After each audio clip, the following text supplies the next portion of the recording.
একদম ঘরোয়া উপায়ে আজকে করেছিলাম পনির শাহি মালাই। তো এটার জন্য লাগছে আমার পনির। আমি মোটামুটি 800 গ্রাম মতো পনির নিয়েছি। কাঁচা পেঁয়াজ, ক্যাপসিকাম, আলু সমস্ত কিছু ছোট ছোট টুকরো টুকরো করে কেটে নিয়েছি। আর নিয়েছি এখানে চালমগজ বাটা, সাদা তিল, এগুলোকে পেস্ট করেছি কাঁচা লঙ্কার সাথে। তো প্রথমে সাদা তেলে আলু, পনির, ক্যাপসিকাম, পেঁয়াজ সব কিছু একটু হালকা মতো ভেজে নিয়েছিলাম এবং সব কিছু ভেজে নেওয়ার পরে এখানে তেলে দিয়ে দিয়েছিলাম।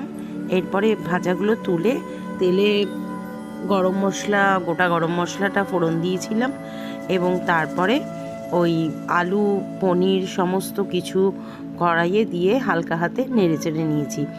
তো পরিমাণ মতো নুন মিষ্টি দিতে হবে, সেটা আর আলাদা করে কিছু বললাম না। এরপর সব কিছু সবজিগুলোর সাথে ভালো করে একটু কষিয়ে নিতে হবে এবং তারপরে একটু মিঠা আতর আর একটু ফ্রেশ ক্রিম আর কাসুরি মেথি দিয়ে লাস্টে আরও একটু ভালো করে কষাতে হবে। নুন মিষ্টি ঝাল একান্তই আপনার নিজস্ব চয়েস। তো আমি একটু যেহেতু মিষ্টি মিষ্টি খেতে পছন্দ করি, সেই জন্য আমি রান্নাটায় একটু বেশি মিষ্টি দিয়েছিলাম।